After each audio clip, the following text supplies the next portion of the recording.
From Super League to Olympic distance to age group world records to Kona. Go longer with the right fuel at the right time with SFuels. This is a phenomenal bike ride, and I can tell you he's so casual. This is his first time he's ever biked the full 112 miles here in Hawaii. He's never been up to the turn in Harvey. He's certainly been up there today. Doesn't he look... 'Cause I come from the land down under. Women blow and men plunder. 'Cause it's breakfast with Bob. Poncho Man, everybody! Welcome to our 11th year of Breakfast with Bob from beautiful Huggers on the Rocks. My name is Bob Babbitt. We're brought to you by Master Spas, SFuels Go Longer, HOKA Let's Fly, Form Smart Swim Goggles, Quintanaroo, Zoot, the original triathlon brand, and our Challenged Athletes Foundation. Our next guest, three-time Ironman World Champion. Please give it up for Mr. Craig Alexander. Thank you, Bob. It's fun to be back here. We back, baby. Yeah, it's been a while. back. It's been a minute, but it's so good. As we were saying before, it's just like a big school reunion. It's the best. Catching up with old friends, new friends, and just being back here in this special place. It's so nice after a little sabbatical.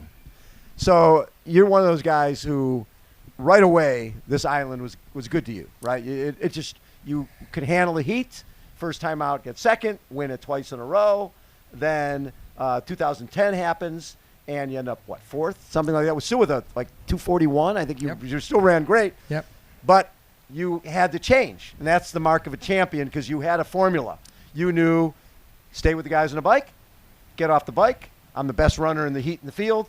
But then in 2010, they attacked on the bike, got away, and ended up Macca winning that year. How did you change from 2010 to 2011?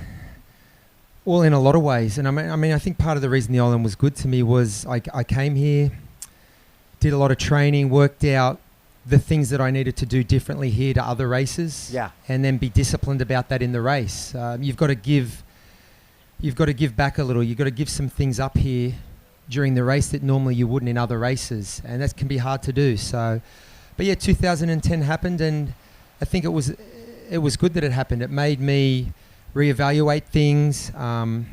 Every athlete likes to, I think, add strings to their bow and tools to the kit. And I changed equipment.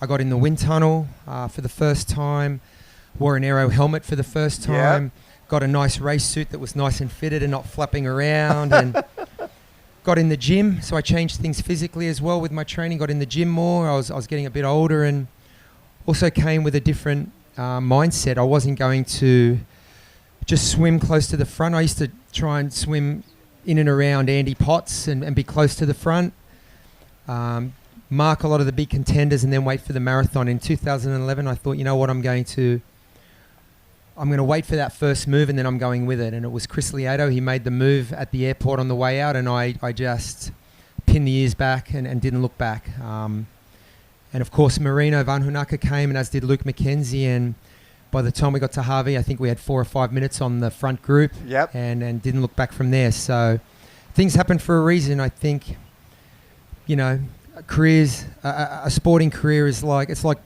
following the stock market. There's highs and lows. And I think, you know, it's a cliche, but you do learn a lot from the times where maybe you don't get the result that you're looking for. And it also gives you a chance to reinvent yourself, which I think every athlete loves that opportunity. It makes you a better athlete. And if you think about it, back in the early days, Dave Scott was considered a great swim bike guy and sort of hanging on the run. Well, he became an even better runner.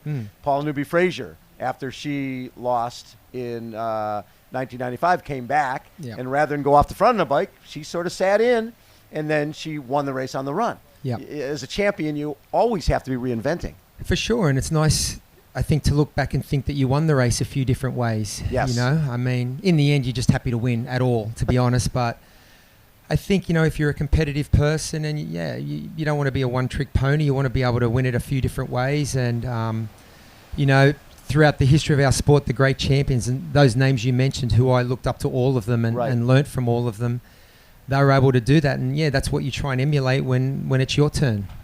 So I always I see guys who do a ton of Ironman races, and I'm always thinking, Is that too many? What's the tipping point? Well, when they're, when it's going to be too many.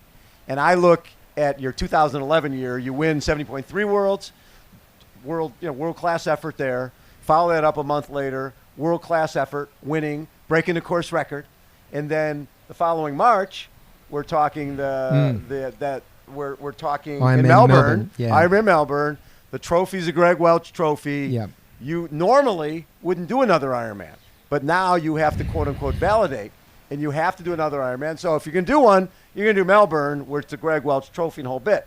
But that also means 3 world-class performances within 6-7 months. Yeah. Which is really difficult. And that day against Cam Brown, don't you think that was one of the tougher races you ever had? It was probably the toughest over the Ironman distance. I mean, as they say, timing is everything. I was 39 that year as well. So yes. Each year you're getting a little older, your body's a little different. What's interesting to me is I did most of my Ironmans here. So in the heat, that was one of the few I did in the cooler climate, and I was nowhere near the fitness that I would normally bring into this race, but I still ran a 2:37 marathon because of just more favourable temperatures. Right. So, but that was a deep effort that day. That was the first year that Ironman brought in regional championships. So we had that's right. not only the world champs, we then had the Asia Pacific champs and European champs. So I had to race Frederick Van Leert, Eneko Lanos, Greg Bennett, Luke McKenzie, Cam Brown. That was a very competitive, deep field, and Marino Vanhoenacker, actually. The list goes on. It was a great one of the deeper fields that you would ever race outside of here on the Big Island, and it took a big effort, which took its toll for sure, physically and mentally as well. So, well, and it's you go 7:57 with a 2:38:45 marathon, and Cam Brown runs 2:41. So you guys were together for how long? 35K we were 30, so shouldered. you were doing a Mark Allen, Dave Scott. Yeah, we had our own little Iron War that day. And in fact, for the first 10 or 12K, we had company. We had Frederick Van Leert and Eneko Lanos as well. And we went through 10 kilometers in 34 minutes. It was a ridiculous speed. But I think in those cooler races, you do tempt fate a little more. So, but it was a fun race. They're the ones you remember when you're shoulder to shoulder. And we're all good friends too, so that made it even more special. But I like to remind Cam that he did 8 hours and I think 7 seconds that day. Yeah. And he's never broken 8 hours, and he didn't realise he was so close until he got in the finish chute and saw the big clock. But he needed to just go 8 seconds quicker that day, and he would have been in the 7-hour club. Well, and Freddie Van Leert went 8:01. Yeah. So it was like all three of you guys were right there. It was a really, really special day. It was a very competitive day. So we talked back in the day, when you win this race, right? Obviously more responsibilities. You got to talk to people like me. You got to come out and do the media tour. But you said something that always stuck with me. That's why we do this. We do this because I want to. If they're not asking me to come do this stuff, then I'm not taking care of my sponsors, and I'm not being the true pro that I want to be.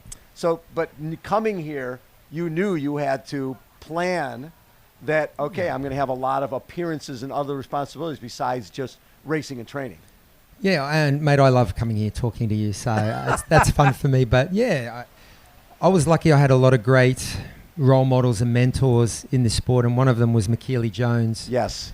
Who taught me a lot about training, but also a lot about being a professional athlete and doing the things that you need to do to the people who support you throughout the year and throughout the years. So, you know what? I started this sport as a 20 or 21-year-old.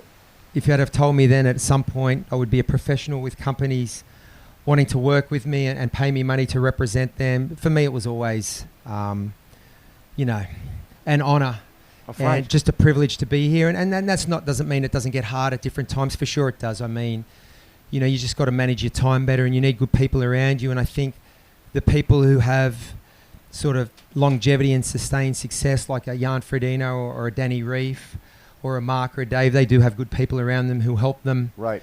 So that this week can be as relaxed as possible. But it is a working week if you're a professional athlete, and you get to have fun on race day. So what's fascinating, I don't think a lot of people realize, they see you now and they see everything that you've accomplished. What they don't realize is when you leave Australia, and back then the U.S. or Europe was where you had to go to race. There weren't enough races to make a living in Australia. It's not like go for the weekend.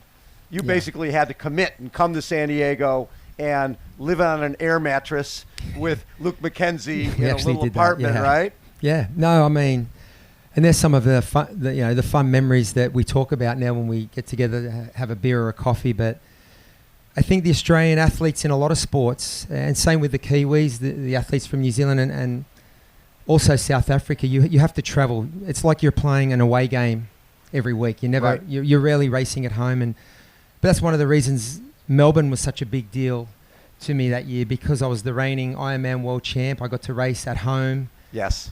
In a big race. But I think it toughens you up mentally. It adds to, again, the toolbox of things that you have. And, I spent a lot of great summers in San Diego, in Boulder, in Colorado, in Europe. And you get to the point where everything feels like a home race then after a while. Right. You have a lot of homes away from home. And, I think it just toughens you up mentally, and you don't worry about the little things. It's not like you need the comforts of home all the time to be at your best, and that's a great lesson that every athlete, I think, can do. Can be well served to learn. So there was a moment back in the day. You had Chicago Triathlon, you had New York, you had fun days. Lifetime Fitness and LA, and really you could make a living racing that Olympic distance non-drafting format. And then they had a race, the Lifetime Fitness race in Minnesota, with a $250,000. The women went off first. There was a factor system, and whoever came across the line first got $250,000, and that was you. Yeah. And that pretty much changed your life in terms of being able to bring your family over so that you weren't away from home. Yeah, for sure. I mean, I still look back at that day in that race as pivotal for a lot of reasons, and many of them don't involve the money. But Lucy, our eldest, was 8 weeks old when I won that race. I think every competitive athlete, wants to test themselves against the best. And in the 2000s, as you mentioned, we had a great circuit in the US of Olympic distance races where you would get the Olympic champions, the ITU World Champions, and to win those races, you had to beat those guys. So, that was a very satisfying day. I beat one of my good mates, Simon Whitfield, into second that day. Obviously an Olympic gold medalist and one of the greatest athletes our sport's ever seen.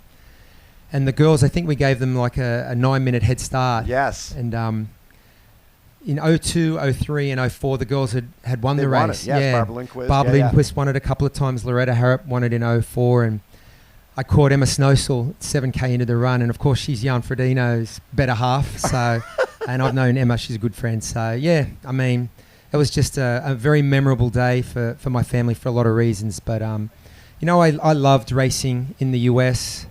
It was such a real cool vibe, a great atmosphere at all the events.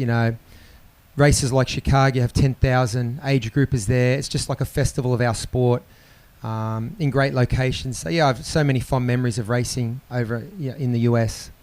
And for you, when you look at where the sport has gone, 2019 was the last time we were here, and at that point, very few people went under sub 8 hours. Now it's like every race, someone's going sub 8 hours, and you're seeing Christian Blumenfeld and Gustav Eden and these guys sort of bringing a different method of madness to the racing. Yeah, for sure. They just go for it, right? Yeah. And people are coming over here, first timers. Your first time here, you were sort of cautious. Yeah. So I don't want to. Macca took off early in 2007 in the marathon. You're like, okay, I'll wait. And then, at that point, you don't know. I don't see these guys waiting for anything. I think they're going to seize it. They're very bold and very courageous racers. And, that's what we want to see. We want to see the sport progress. Nobody wants to see things go backwards. So, I have a theory that every generation gets a little bit better. Exactly. For whatever reason, I think we have more experience. I think the coaching's better. No doubt the equipment's better. And I think the athletes get a little better. I think we identify the talent a little earlier.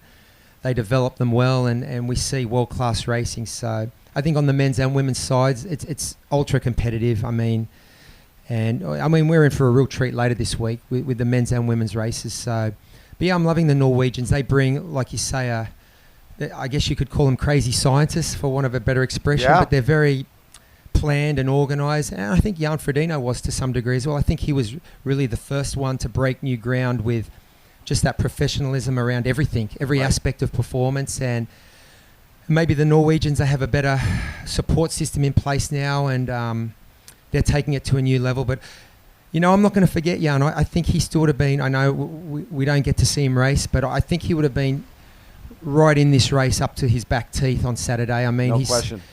He's such a good swimmer. He would have been in that front group, and maybe Christian and Gustav, I don't know, they mightn't make that front group. Jan would have definitely been in that front group, so he would have been pulling the strings again, as we've seen him do so many times. So, I mean, as fans of the sport, I guess we're robbed of not getting to see that, but hopefully we will get to see them all race here, maybe next year. I love it. How about a round of applause for 3-time Ironman World Champion, Craig Alexander, Poncho Man. Take us out. Jumping into Kona, baby, on a hippie trail and full of zombies, 'cause it's breakfast with Bob. And Poncho Man, everybody.